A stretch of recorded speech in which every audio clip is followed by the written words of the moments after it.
The Three Stooges are remembered today as one of the most iconic comedy teams in history. Their style was loud, wild, and full of physical comedy. But while millions of people laughed at their routines, very few knew the real stories behind their funny acts. Behind the eye pokes, pie fights, and wild shouting were real people who worked hard, suffered silently, and gave everything to keep the show going. Their story is full of humor, pain, loyalty, and heartbreak. Mo Howard was more than just the bossy leader of the group. He had a dream even before he became famous. When he was a young boy growing up in Brooklyn, he didn't care much about school. What he loved was watching actors perform at the local theater. He would often skip class just to sit in the back and watch the stage. He wasn't there to cause trouble, he just wanted to learn. He imagined himself on that stage. That dream never left him. By the 1920s, he had found his way into vaudeville. He had sharp comic timing and a strong will. He was not just funny on stage, he also managed things off stage. He handled contracts, bookings, and dealt with the studios. He kept everything running through difficult times. Even when other members of the group got sick or passed away, he carried on. In his later years, Mo started working on a special final project. It was supposed to be a tribute to everything the Three Stooges had done. It would have brought back some of their old routines while mixing in new ones. It was a passion project, something he deeply believed in. Sadly, Mo was diagnosed with lung cancer in 1975. Even while he was sick, he tried to stay strong. He kept writing his autobiography and met fans. But he never got to finish his last project. He died just months after Larry Fine. Mo was the last of the original Stooges. He had outlived them all. And when he died, that final dream of his quietly faded away, never to be seen by the world. When Curly Howard had to leave the group, fans were heartbroken. Curly was the silly one, full of wild energy and a kind heart. But his body had started to fail him. Years of drinking and high blood pressure had made him weak. During the filming of one of their shorts in 1946, he had a stroke. That ended his time with the act. The group needed someone to fill the gap, and that's when Shemp Howard stepped in. Shemp was actually Mo's older brother and one of the original members before Curly had joined.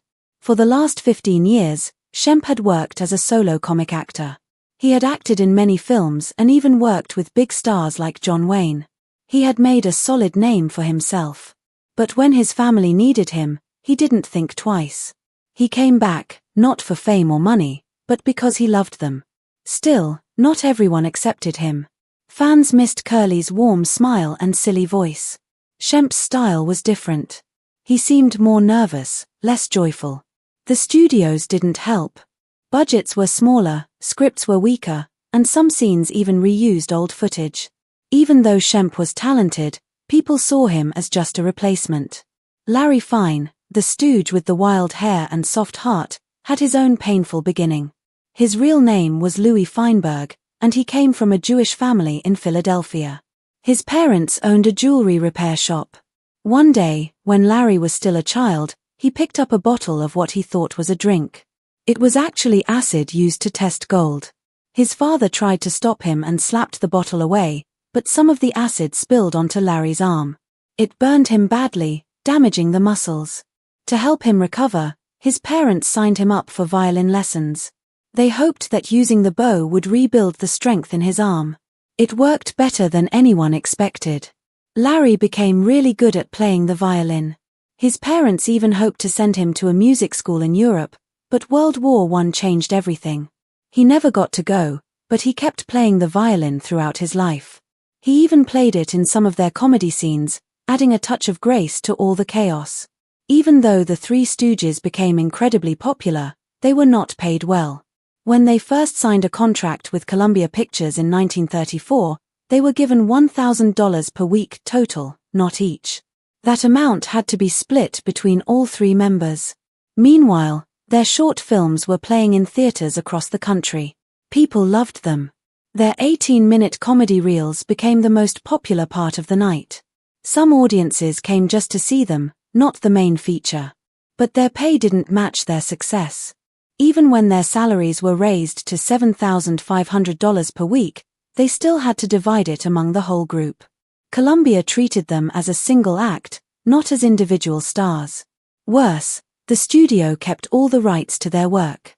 Years later, their old films were shown on TV and sold on VHS and DVDs, making millions of dollars, but none of that money went to the Stooges. When Joe DeRita, known as Curly Joe, was dying in 1993, his payments suddenly dropped.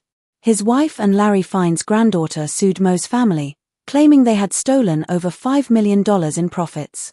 It was a sad reminder of how unfairly the group had been treated. Their contracts were another big problem. Columbia Pictures, under studio head Harry Conn, used a tricky legal rule called the open option clause. It meant their contracts were renewed each year, but only if the studio wanted to. If their popularity fell, the studio could drop them immediately. But if they became more popular, they couldn't ask for better pay. They were stuck. They couldn't walk away or demand fair treatment. Harry Conn also kept information from them. He didn't tell them how successful their shorts were in theaters. Audiences loved the Stooges, but the Stooges didn't know how big they really were. That way, they wouldn't try to leave or ask for more money. They worked non-stop, filming up to 8 shorts a year. Each one was packed with dangerous stunts. But Columbia refused to promote them as stars. Moe once said they were the most famous unknowns in America. One reason for that statement was the kind of stunts they had to do. The pain in their comedy was often real. They didn't have fancy safety gear or trained stuntmen. Director Jules White believed that the more it hurt, the funnier it was. He would use real hammers, saws, and scissors in scenes. If someone got hurt, they just kept filming. Moe once broke his nose. Curly slammed his head so hard he needed stitches. Larry once had a fountain pen stabbed into the back of his head. These were not small accidents. But they kept working. There were no sick days. The show had to go on. They gave everything they had for the laughter of others.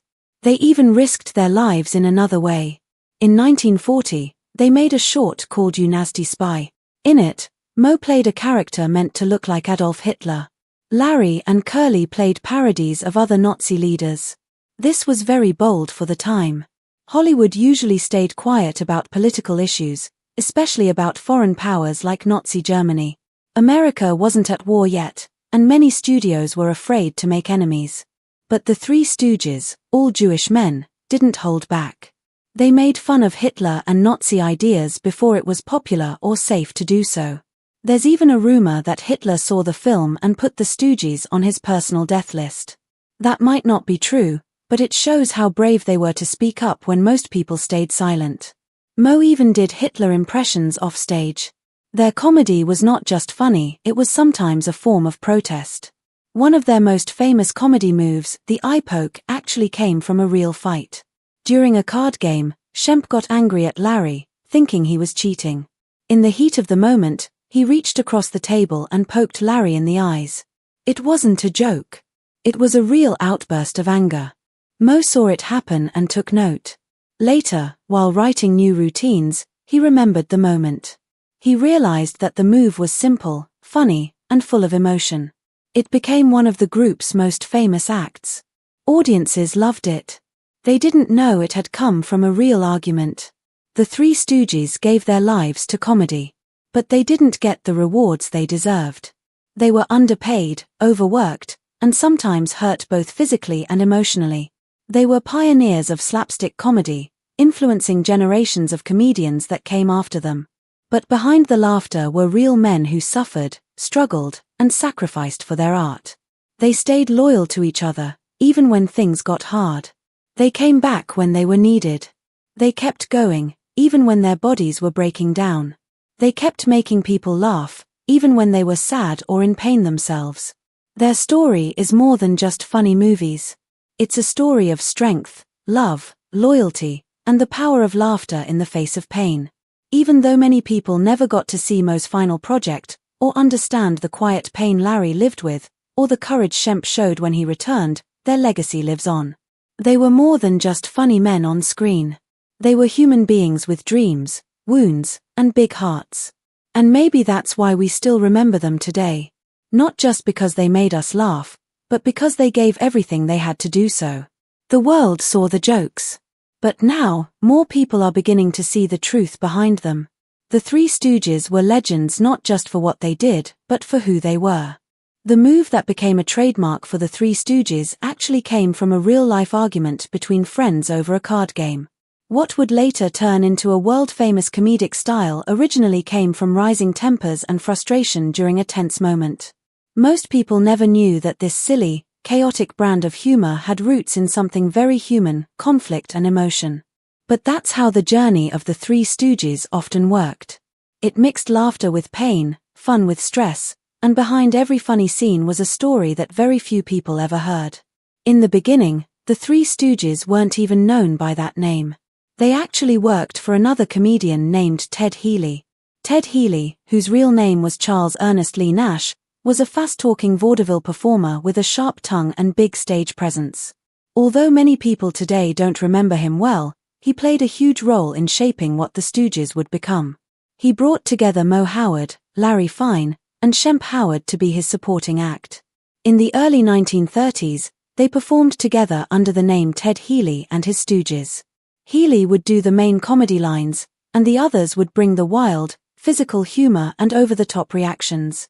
This mix of witty talk and physical gags made their show very popular on the vaudeville circuit.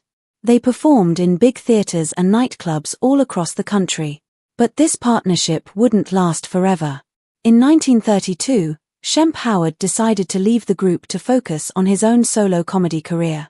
That change forced Moe and Larry to look for a replacement.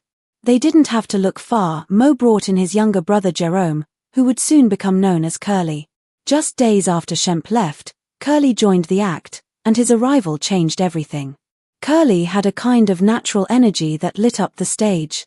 He was goofy, lovable, and full of funny noises, silly faces, and perfect comedic timing. Almost immediately, they became even more popular than before. Their growing fame soon carried them to Hollywood, where they started appearing in movies alongside famous stars.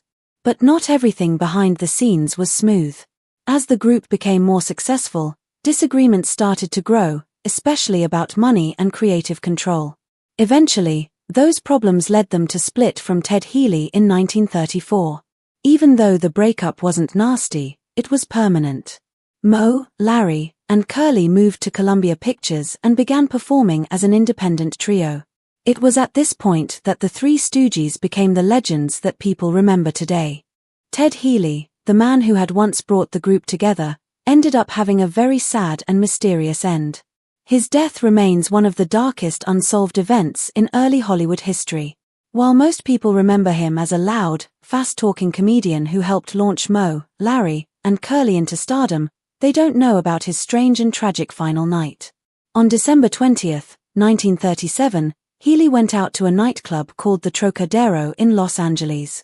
What should have been a fun night turned into something far worse. Witnesses said that Healy, already drunk, got into an argument with three men: actor Wallace Beery, Hollywood agent Pat DiCicco, who was rumored to have mob connections, and a young producer named Albert Cubby Broccoli, who would later go on to help create the James Bond movies. Nobody knows exactly what happened after that. Some reports claimed that Healy was badly beaten in the club's parking lot. Other accounts said it was just a minor argument that ended with everyone shaking hands. But by the next morning, Ted Healy was dead. His body was covered in bruises and his face showed signs of being struck. Still, the official cause of death was listed as kidney failure caused by alcohol. The quick handling of the case and lack of further investigation raised many suspicions. It was a tragic and mysterious end to the man who helped start one of the greatest comedy acts in history. One of the most recognizable things about Moe Howard was his haircut.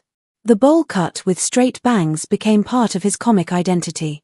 No matter how many pies hit his face or how much chaos unfolded around him, that haircut never moved.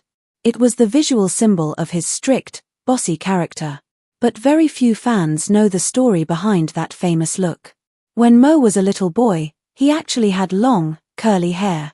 His mother, Jenny Horwitz, loved those curls. She had always wanted a daughter, and Moe's soft curls made him feel like the next best thing. She refused to cut his hair because, to her, it was something precious. But for Mo, the long curls caused daily embarrassment. Other kids teased him and made jokes. It was a constant source of pain and frustration. One day, after being laughed at one too many times, young Mo had enough. Without telling anyone, he found a pair of scissors and chopped off all his curls himself. The result wasn't pretty, it was uneven and odd-looking, but it was a powerful moment. Mo had taken control of his appearance and his identity. That haircut marked the beginning of the strong, no-nonsense personality that would define his entire career. Curly Howard, Mo's younger brother, had his own story of physical pain turned into comedy. Curly had a famous way of walking, a kind of bouncy, silly shuffle that made audiences laugh the moment he entered the scene. But that funny walk came from a real injury. When he was a young man, Curly accidentally shot himself in the foot. It was a clumsy mistake, but the real trouble came afterward. Curly was terrified of hospitals and refused to have surgery to fix the wound. Because of that, he was left with a limp for the rest of his life. Instead of trying to hide it, Curly did something amazing. He turned the limp into part of his character. He exaggerated it and added funny movements, creating a walk that became one of his most memorable trademarks. Audiences never guessed that behind the laughs was real pain. Curly had turned a personal injury into comedy gold. Tragedy struck the group again in 1946 when Curly suffered a major stroke. It was a huge blow to the Stooges and to the fans who loved him. Curly was more than just the funniest one, he was the heart of the act. For Mo, it was deeply personal. Curly wasn't just a co-star, he was his brother. Mo had spent years trying to help Curly stay healthy and avoid the heavy drinking and late-night lifestyle that were wearing him down. But it wasn't enough, and the stroke meant Curly could no longer perform. The group now faced a serious problem: who could possibly replace him? Director Jules White began the difficult search for someone new. One person he considered was the young comedian Buddy Hackett. Hackett was already a favorite in the Catskills comedy scene. He had great timing, a unique voice, and a lively stage presence. He might have been able to step into Curly's shoes. But when White offered him the job, Hackett turned it down. He had a wife, a child, and another baby on the way. He understood what being a stooge meant. It wasn't just about being funny.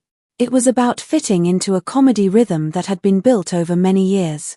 Hackett said he didn't want to wake up every day wondering how the other two guys were feeling or whether they'd be able to perform. It was a wise decision, though a tough one, and it showed the pressure that came with being part of the legendary act. While many people thought of the Three Stooges as simple entertainers, they actually achieved something very few slapstick acts ever did. In 1934, they were nominated for an Oscar. It was their third short film for Columbia Pictures, and it was called Men in Black. The film was a fast-paced comedy that poked fun at a serious drama called Men in White. In their version, Mo, Larry, and Curly played doctors who had no idea what they were doing. Instead of saving lives, they caused chaos, broke equipment, and left patients more confused than ever. The jokes came quickly, and the absurd situations kept the audience laughing. Famous lines like calling Dr. Howard, Dr. Fine, Dr. Howard became instant classics. The short film was a hit not just with audiences, but also with critics. The Academy of Motion Picture Arts and Sciences took notice and nominated it for Best Short Subject, Comedy. Although they didn't win, the nomination alone was a huge deal. It proved that slapstick comedy, often looked down on, could be just as worthy of recognition as more serious work. It also helped them professionally. The success of the film led Columbia Pictures to give them better contracts and higher pay. It showed the studio that these three comedians weren't just filler, they were the main attraction. Many people don't know that the Three Stooges also performed live. Long before their films were replayed on television, and even while they were still making shorts for Columbia, they took their act on the road. In the 1950s and 1960s, they toured across the country, performing in theaters for audiences who couldn't get enough of their wild antics. These live shows were full of everything fans expected: eye pokes, falls, shouting, and non-stop madness. But seeing it live added something special. Audiences could feel the energy of the performance and hear the real sound of laughter and chaos echo through the theater. These tours brought them a new wave of popularity, especially among children. In every town, Kids rushed to the theaters just to see their heroes in person. After Curly passed away in 1952, Joe DeRita, known as Curly Joe, joined the group. He shaved his head and performed in a way that reminded people of the original Curly. Still, not everyone understood the change. At one meet and greet, a young fan asked Larry, "Where's Curly?" Without blinking, Larry answered, "Curly's dead." It was blunt, maybe even a little harsh, but it was honest and perhaps the only way Larry knew how to respond. The story of the Three Stooges is filled with laughter, yes, but also with hard work, personal pain, and powerful moments behind the comedy. Whether you preferred the strict leadership of Moe, the wild and silly energy of Curly, or the calm balance of Larry, they each brought something unforgettable to the screen. And behind every funny moment, there was a real person trying to make people laugh while carrying the weight of their own story. That's what made them legends, and that's why they still matter today.